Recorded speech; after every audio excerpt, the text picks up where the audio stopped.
Kedah nak lawan Siam pun cukup susah. Dengan British pun asyik kena tipu. Penjajahan ke atas tanah Melayu pun bersilih ganti. Dari Portugis, Belanda, British, Jepun. Lepas tu British datang semula.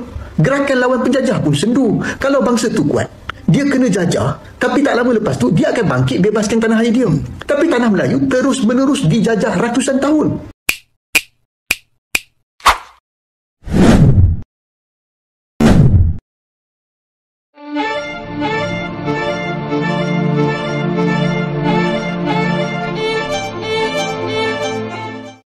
Inilah para pemuja Melayu Malaysia yang mabuk kemelayuan Sang Mahawangsa. Entah mengapa mereka selalu saja menciptakan sebuah cerita atau kisah bahkan sejarah, tanpa berdasarkan kenyataan. Semua yang diceritakan hanya dongeng belaka, hanya sebuah mitos, yang ceritanya selalu penuh dengan kebohongan sejarah. Jika memang benar kisah sejarah seperti yang diceritakan oleh para profesor Malaysia serta para tokoh agama Malaysia, kalau Melayu Malaysia itu sangat hebat, mengapa dalam memperjuangkan kemerdekaan saja tidak mampu? Mengapa Malaysia mendapatkan kemerdekaannya dengan cara berunding? Tidak dengan seperti apa yang dilakukan oleh rakyat Indonesia dalam memperjuangkan kemerdekaan dan mempertahankan kemerdekaannya. Lalu sebenarnya mereka sedang menceritakan kisah kehebatan siapa? Tanah Nusantara yang mana, dan tanah Melayu yang mana? Sepertinya kisah sejarah yang diceritakannya itu, jika diartikan hanya cocok pada negara Indonesia saat ini. Karena pada saat masa perjuangan Indonesia sudah mampu membuktikannya. Hingga sampai saat ini, Indonesia masih terus berjuang untuk membuktikan pada dunia. Dan saat ini pun Indonesia selalu jadi sorotan mata dunia, tentang perlawanan Indonesia, yang tidak mau diatur oleh negara-negara lain. Walaupun negara itu negara yang berpengaruh sangat kuat, Indonesia tak pernah takut untuk melawannya. Dan ternyata, cerita-cerita kehebatan Melayu Malaysia pada masa lalu itu, telah dibantah oleh para warga Malaysia sendiri. Cerita-cerita itu hanya mitos dan dongeng belaka. Tidak ada pembuktian yang nyata pada saat zaman penjajahan, yang ada hanya untuk menghibur ketidakmampuan kaum Melayu Malaysia. Dan sebelum kita berkomentar, mari kita lihat dulu video reaksi berikut ini.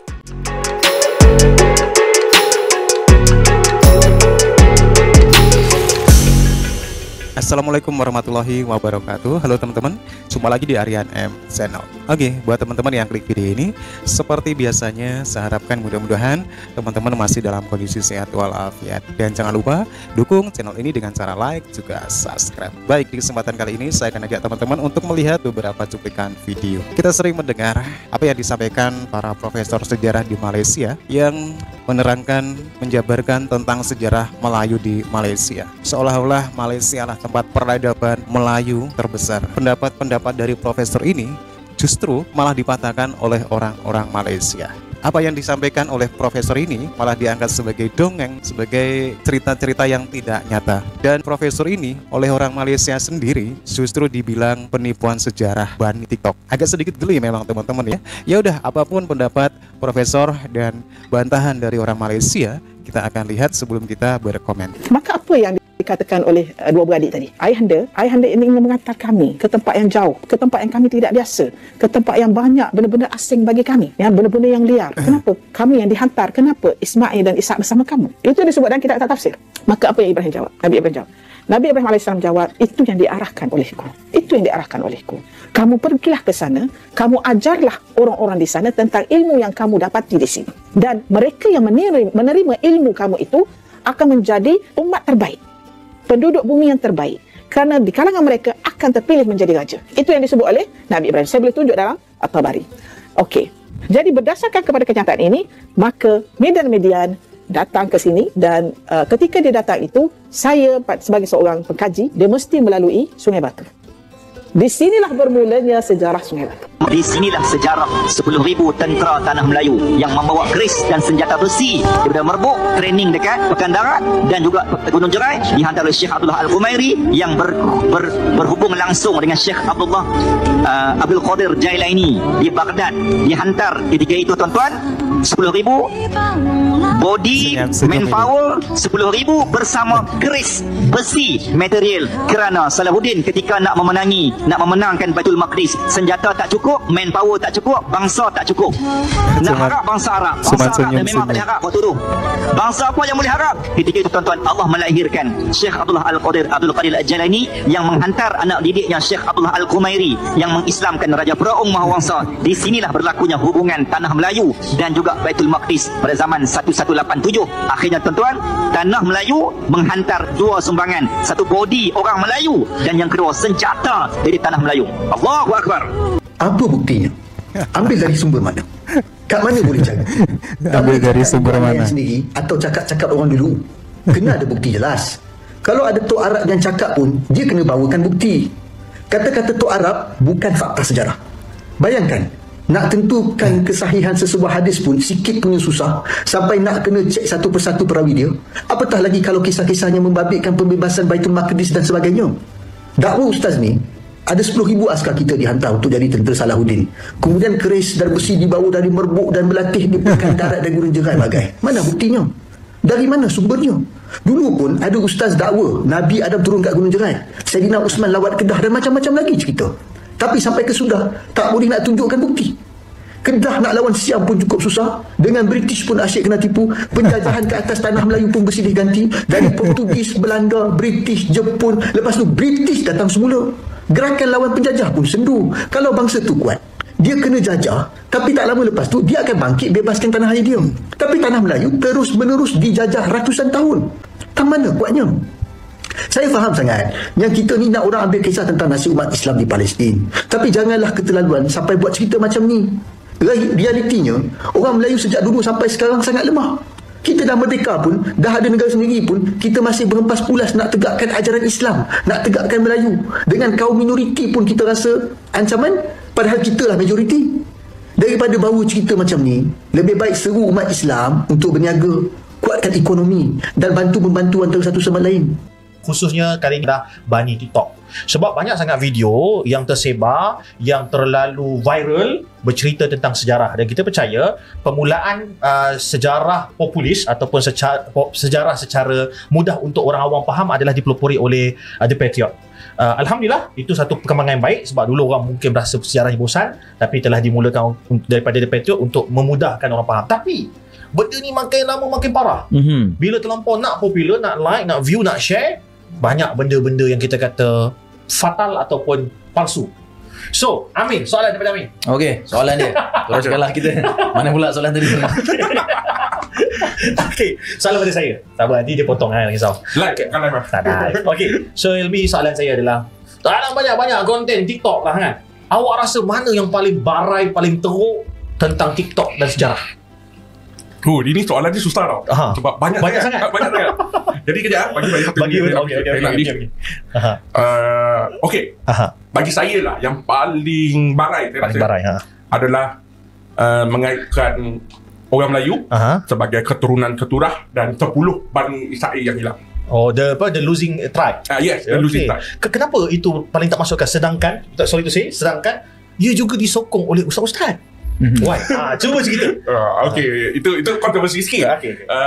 Pertama lah, sebelum saya nak mulakan ni, pertama, ilmu tu bukan daripada siapa dia datang. Kalau kita cakap apa, ustaz ni cakap macam tu, ustaz cakap macam tu, dia ada satu falasi yang kita panggil appeal to authority. Jadi setiap orang boleh salah. Jadi kebenaran tu adalah kebenaran atas kebenaran. Jadi itu yang pertama lah. Yang kedua, kenapa saya merasakan bahawa paling mengarut adalah keturah? Sebab saya nampak lagi-lagi bila isu Israel ni sedang dimainkan, saya nampak yang ada satu trending nak bagi tahu yang orang Melayu ni the chosen people pula. Kita ni adalah bangsa yang terpilih. Kalau kita terjangkiti satu penyakit yang orang Zionis Yahudi percaya bahawa orang adalah bangsa pilihan Tuhan. Dan akhirnya kita dalam nak naikkan semangat kita nak menentang Israel, Zionis dan sebagainya, kita menggunakan sejarah yang ada banyak versi, banyak falasi kepincangan dia untuk mengangkat bangsa kita berlebih-lebihan atas klaim yang palsu untuk mengatakan bahawa kita bangsa terpilih. Kita boleh nampak cuba daripada kisah keturah ni, dia mula apa merebak kepada apa, kononnya orang Melayu pernah bantu Al-Fatih takluk Konstantinopel, orang Melayu adalah pernah hantar 10,000 orang tentera bantu Salahuddin Ayyubi takluk Jerusalem, dan banyak lagi yang kalau kita cari sumber-sumber tu tak ada sumber yang tak jumpa sumber. Mana mitos yang diangkat untuk mengangkat Melayu, tapi mana kata niat tak menghalangkan cara lah. Niat tu nak mengangkat Melayu, tapi cara tu tak betul. Sebab semuanya mitos. Okey. Amin, masalah? Okey, sekarang ni kita fokus pada isu hari ni. Orang suka bercakap pasal Melayu, kebangkitan Melayu, perjuangan Melayu. Tapi selalunya timeline tu bersepah-sepah. Tak kena. Tapi bila dikaitkan dengan hadis fitan, ilmu eskatologi, akhir zaman, benda tu memang syok lah kita dengar. Sebab banyak benda hadis fitan ni tak kita belajar kat sekolah, tak kita belajar di universiti, di pentas-pentas ceramah saja. Jadi benda yang paling rasa macam tak masuk akal sekali dalam timeline sejarah berkaitan dengan Israel dan sebagainya ni, apa yang kita boleh bincang dan bawakan kat sini? Okey, garis masa sebelum saya ni, sebab saya nak bawa kita ni dekat dengan saya ni ada mukadimah. Ibnu Khaldun yang saya akan perkatakan ni, Ibnu Khaldun dah kritik lama dalam mukadimah. Ilmu moden sejarah pada hari ini diasaskan oleh Ibnu Khaldun. Kenapa saya cakap macam tu? Sebagai contoh, Ibnu Khaldun kritik ulama-ulama sirah pada zamannya dan sebelum. Ibnu Khaldun kata dalam kitab sirah, kitab tafsir cakap tentera Bani Israel ada 600,000 lawan dengan Firaun, lawan dengan apa? Bukan Firaun, bangsa kanan berperang. Tapi Ibnu Khaldun dia tengok tau, dia cakap apa? Kerajaan Bani Israel ni kecil, sekitar Palestin, Jordan tu semua. Dia tengok pada zaman dia, tentera Rom dan Parsi bergabung, empayar luas, besar. Paling banyak orang dapat bawa tentera 200,000. Okey. Jadi mana datang angka 600,000 tersebut? Yang pertama. Yang kedua, Ibnu Khaldun kritik ulama-ulama sirah dalam kitab mereka. Ibnu Khaldun cakap dalam kitab tersebut ada tentang cerita Raja Himyar. Himyar ni adalah satu kerajaan Arab purba yang dekat Yaman. Dalam tu kononnya Raja Himyar ni dia bina satu empire. Empire tu sangat luas sampai ke Maghribi dan China. Sampai ke Anatolia. Tapi bila Ibnu Khaldun tengok, Ibnu Khaldun cari catatan-catatan sejarah yang sezaman dengannya. Ibnu Khaldun cakap kalau benar Raja Himyar pernah sampai ke Maghribi, dia perlu melalui Mesir, dia perlu melalui Algeria, dia perlu melalui Palestin dan sebagainya. Mana catatan-catatan tentera yang sebesar itu yang menakluk tu bagi? Kita ada catatan Iskandar Alexander the Great takluk sekian-sekian. Kita ada catatan Genghis Khan takluk sekian-sekian. Mana pergi catatan ini? Pertama. Yang kedua, sampai ke China, jauh. Apa keupayaan tentera Himyar ketika itu? Tidak ada analisis yang logistik, tak cukup power ke, bekalan tentera yang cukup mampu untuk bergerak sejauh itu dan sebagainya. Tidak ada. Ini metodologi yang Ibnu Khaldun asaskan. Kita kena skeptik. Terus bertanya. Tapi masalahnya, bila mana kita bercakap tentang isu yang lain, contohnya Melayu keturunan Keturah, antara yang disebarkan ialah Keturah ini adalah puteri Raja Champa dan isteri kepada Nabi Ibrahim AS adalah puteri kepada kerajaan Champa. Kalau kita tengok kerajaan Champa ni, dia berdiri abad kedua Masihi. Ni tanya sejarah kan?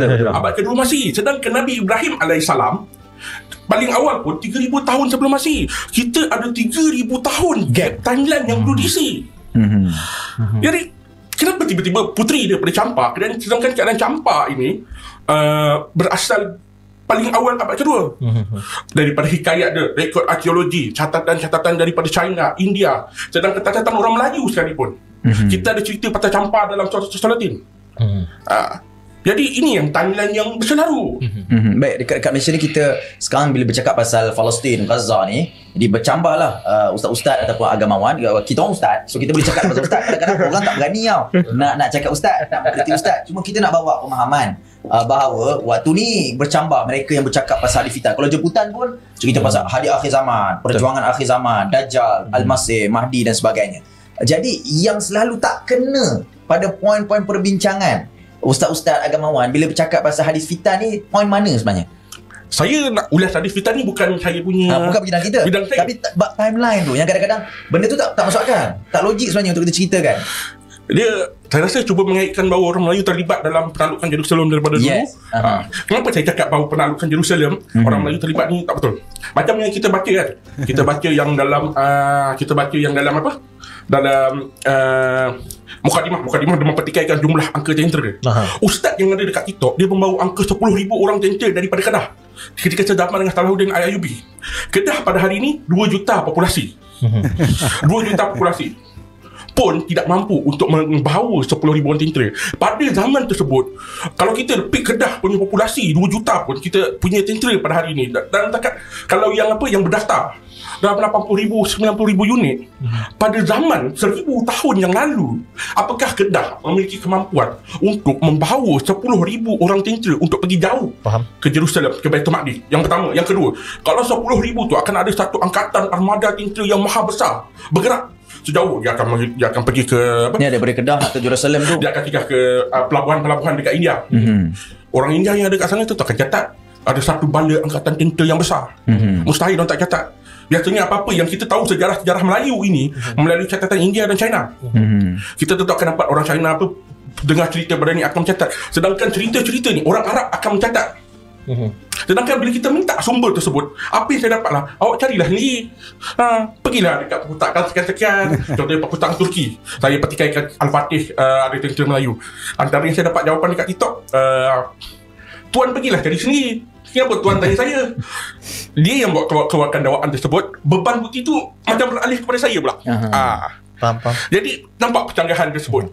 Apa kesan mitos-mitos cerita pasal timeline yang salah, kepalsuan dalam menyampaikan fakta? Oke teman-teman, demikian cerita-cerita dari para profesor Malaysia, juga para ustadz Malaysia yang membawakan cerita tentang sejarah Melayu yang justru malah dipatahkan oleh orang Malaysia sendiri dan dianggapnya sebagai penipuan sejarah dan juga pembodohan sejarah. Begitulah negara Malaysia, yang saat ini dalam memperjuangkan tanah Melayunya saja tidaklah mampu. Tanah Melayu Malaysia sekarang ini sudah menjadi milik orang-orang Cina, yang saat ini semakin sukses, semakin didominasi oleh warga Cina dalam bidang apapun. Bahkan warga asing lainnya pun mendominasi sektor-sektor perniagaan Malaysia. Melayu Malaysia tidak mampu berjuang, tidak mampu melawan, tidak mampu menandingi perekonomian warga asing yang semakin sukses. Melayu Malaysia hanya menjadi penonton di negara Malaysia, di negara yang dianggap sebagai tanah Melayu mereka. Kaum Melayu Malaysia semakin terpinggirkan.